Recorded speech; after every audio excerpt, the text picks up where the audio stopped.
Artisans, porteurs de projets, apprentis, les chambres de métiers et de l'artisanat vous accompagnent. La CMA, artisan de la nouvelle économie, présente Sud Radio, c'est ça la France, Nathalie Schrengerma.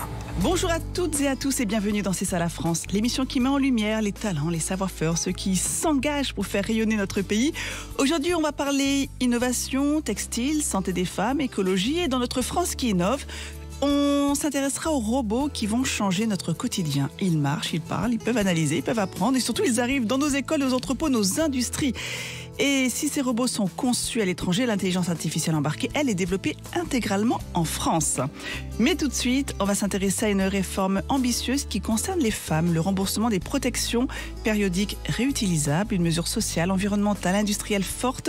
Saluée d'ailleurs par notre invitée du jour, Marion Gualave. Elle est cofondatrice de la marque Elia, pionnière des culottes menstruelles 100% fabriquées en France. Et on en parle avec elle tout de suite. Sud Radio, c'est ça la France. Bonjour Marion. Bonjour. Merci Bonjour, comment allez-vous d'être avec nous. Alors on va évoquer effectivement votre engagement depuis 2019. Elia incarne une mode durable, bio, engagée. Vous luttez contre la précarité menstruelle, pour la santé des femmes, tout en pariant sur une production locale, respectueuse et créatrice d'emplois. Il y a cette avancée qui est très prometteuse, mais qui soulève aussi des inquiétudes. C'est le risque que pour des raisons de coût, c'est le gouvernement fasse appel à des entreprises qui produisent à l'étranger, au détriment du savoir-faire français. Alors déjà, pour le rappeler à nos auditeurs qui ne vous connaissent pas, vous êtes vraiment l'une des premières marques à avoir proposé ces culottes menstruelles fabriquées en France. Et expliquez-nous pourquoi vous avez fait le choix dès le départ, justement, de produire sur le territoire.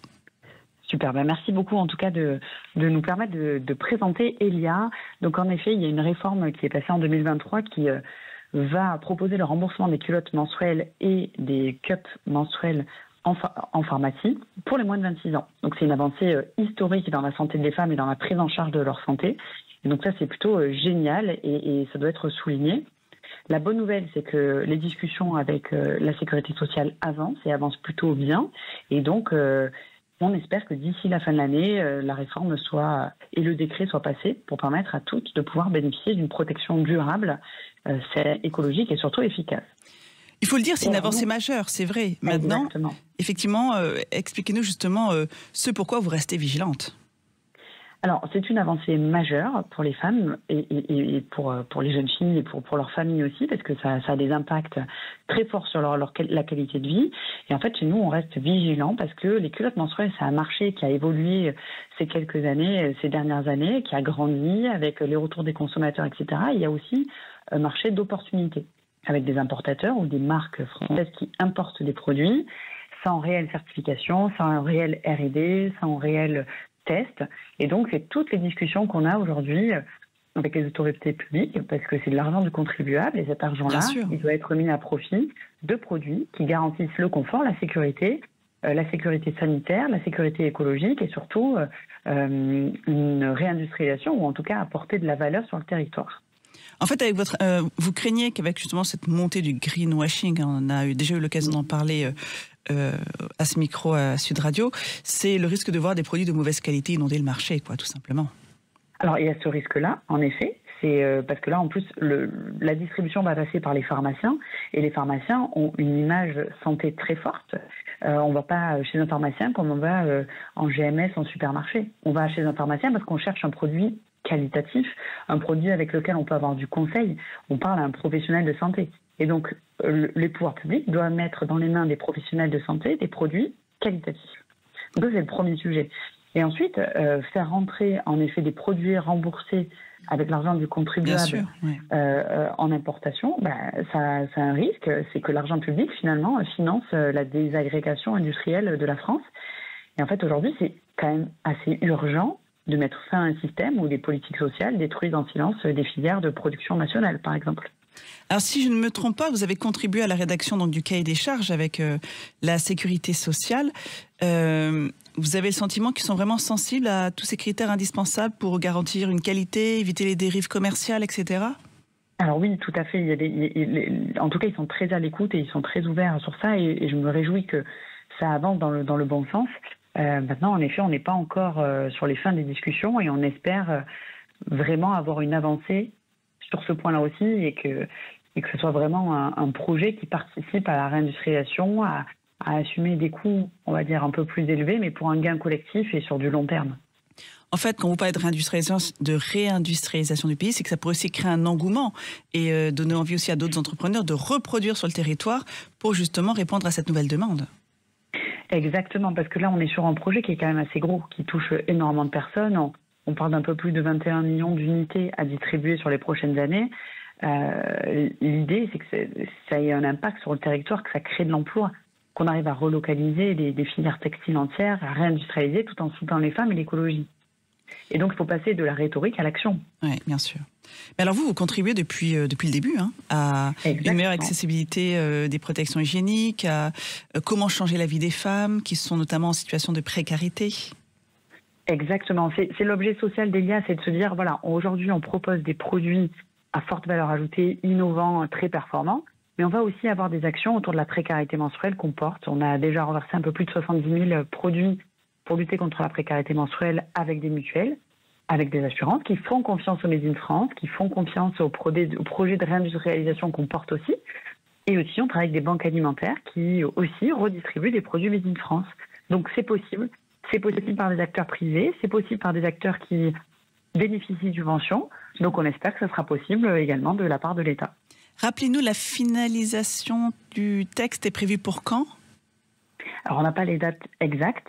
La période ? C'est d'ici la fin de l'année. Ah oui, d'accord. Donc ça va venir très vite. C'est la date ça va venir très vite. On a un peu de travail, encore un peu de pain sur la planche, mais en tout cas chez nous, on est prêts. Oui, et puis sensibiliser aussi le grand public sur l'importance effectivement de faire le choix d'une production, surtout dans le cadre du textile, où on le voit bien avec notamment la marque Chine, voilà ce que ça peut aussi comporter comme dérive. D'où l'importance effectivement d'en parler et de sensibiliser le plus tôt possible. Exactement. Mais en tout cas, les signaux restent très encourageants, mais rien n'a encore tranché. On reste confiant mais vigilant.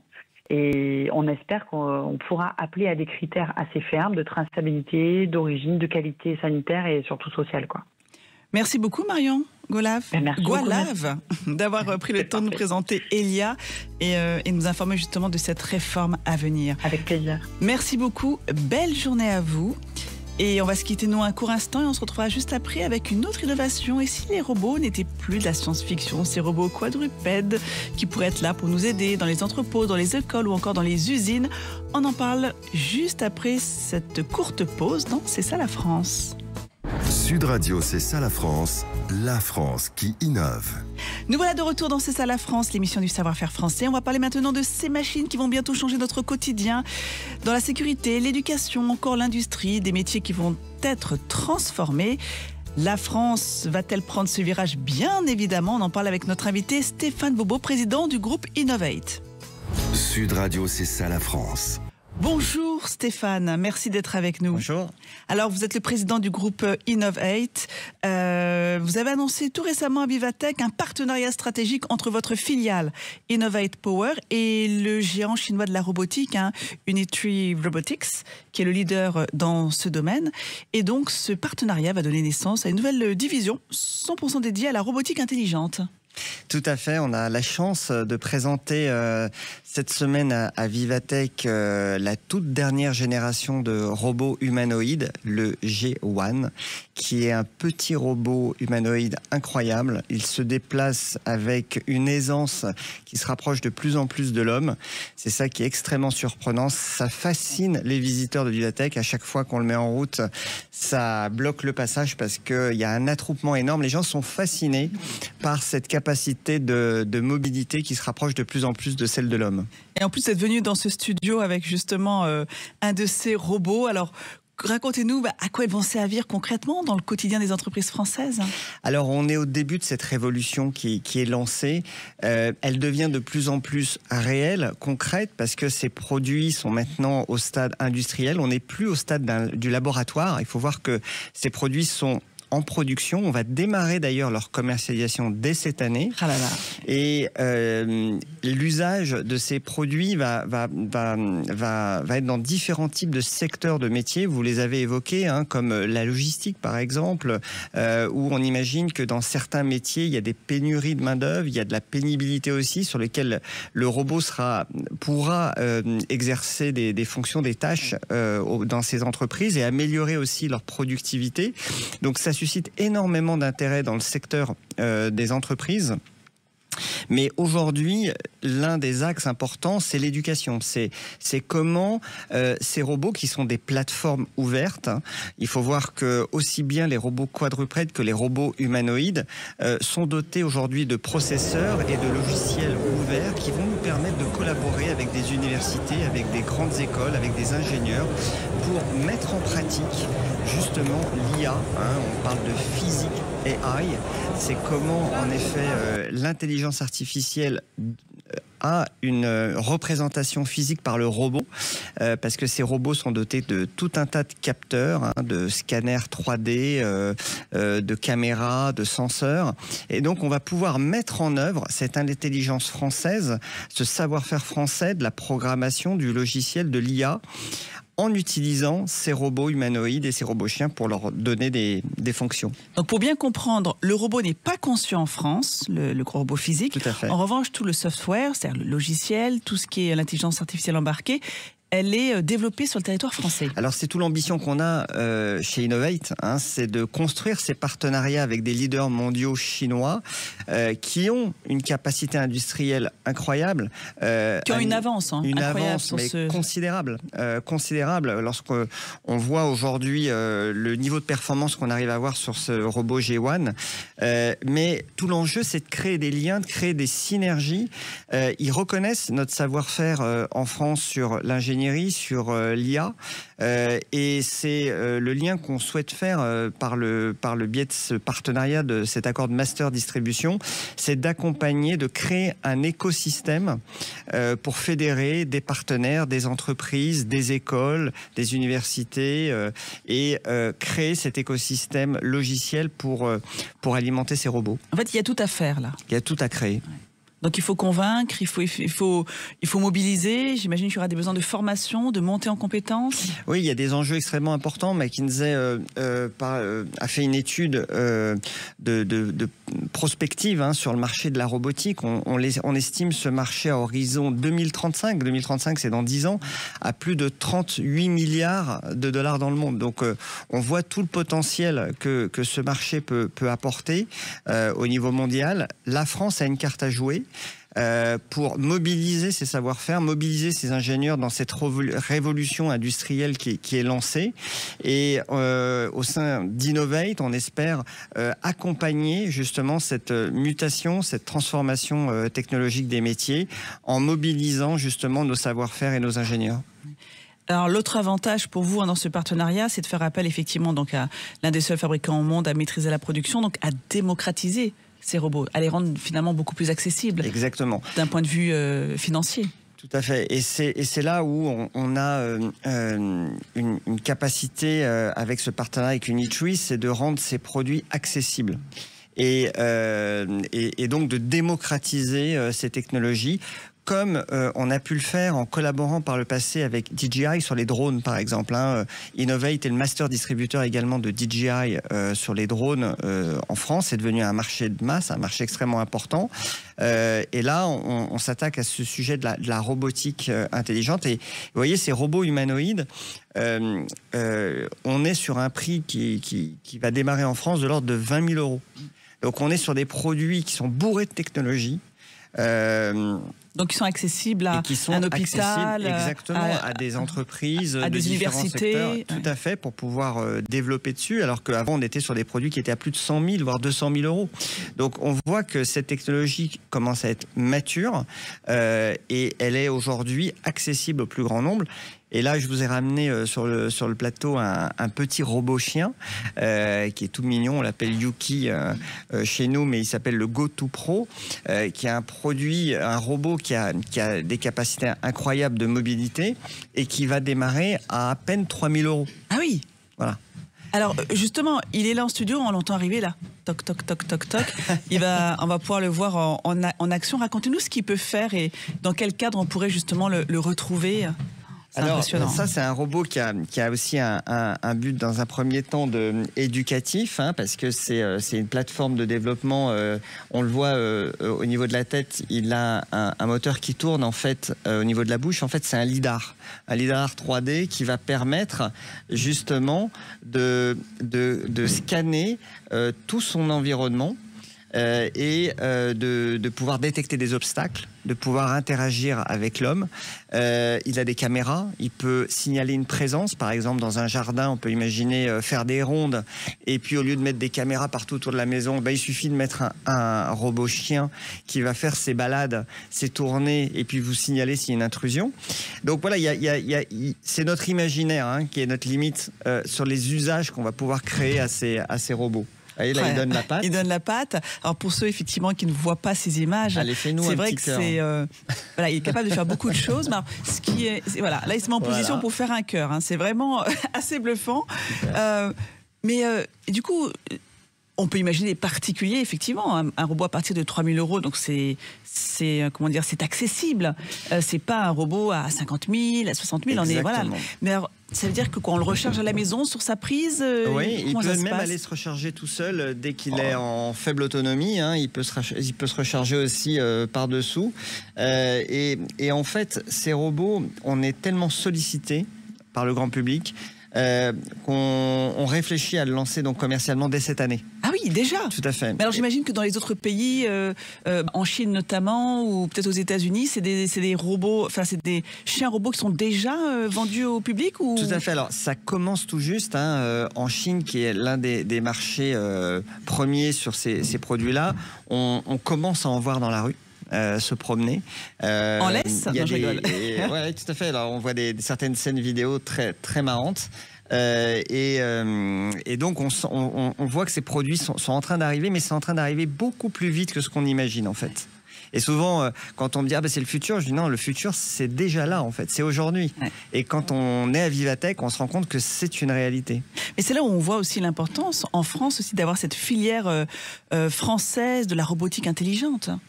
Il faut investir ce terrain-là. C'est une chance. Il faut qu'on capitalise sur ces savoir-faire. On a des vrais atouts.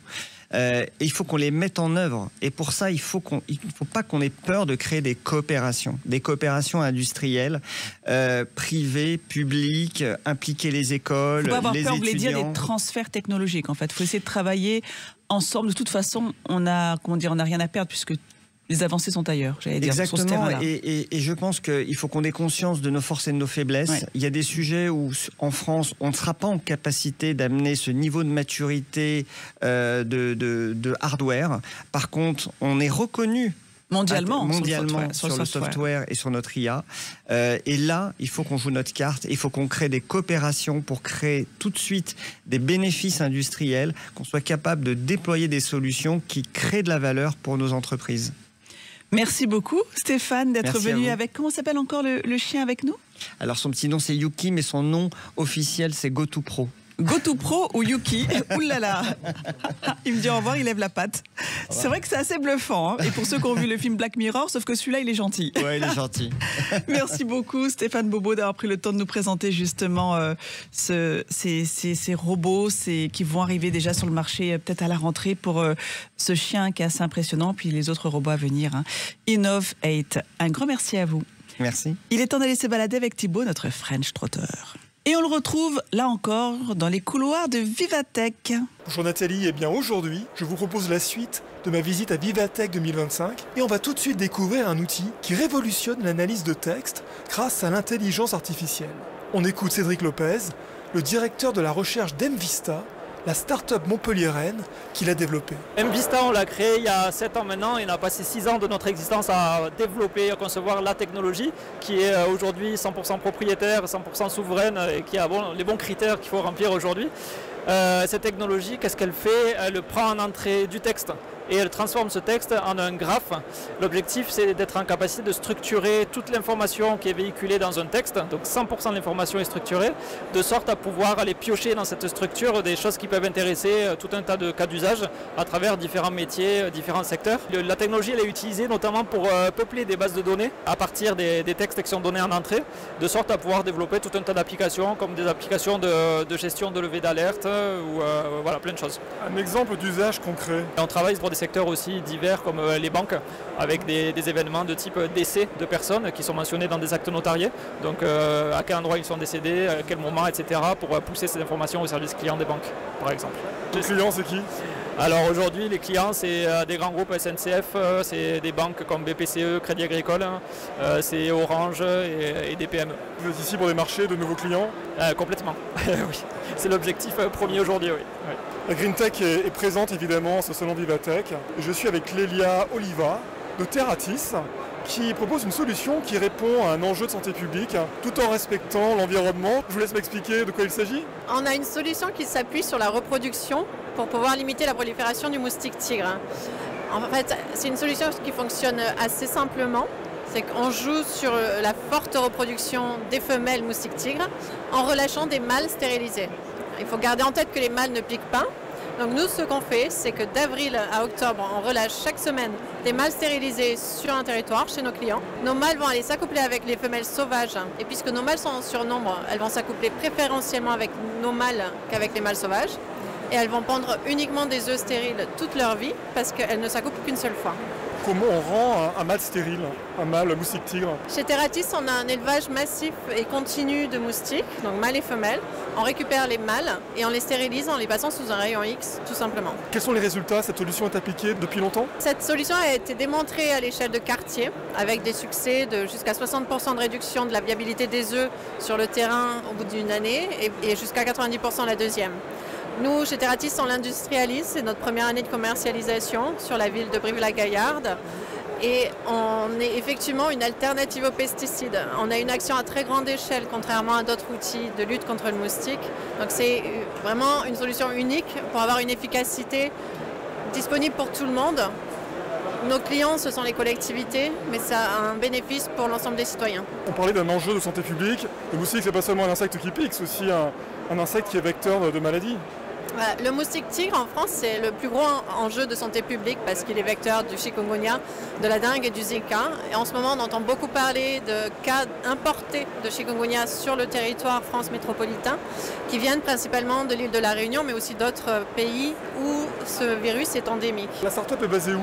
On est une entreprise Occitanie issue de l'écosystème de recherche de Montpellier. Qu'attendez-vous de ce salon Vivatech ? Je viens à Vivatech pour faire connaître l'entreprise et notre technologie innovante et aussi pour pouvoir rencontrer des potentiels investisseurs pour sécuriser notre prochaine phase de développement qui est la phase industrielle. Voilà Nathalie, je quitte le salon Vivatech et je vous retrouve la semaine prochaine. Merci à vous, chers auditeurs. Merci encore. On se retrouve la semaine prochaine, même jour, même heure et même radio. Et surtout d'ici là, portez-vous bien. Sud Radio C'est ça la France, Nathalie Schrengerma. Avec les chambres de métiers de l'artisanat, artisans, porteurs de projets, apprentis, nous vous accompagnons depuis 100 ans pour faire battre le cœur de la France.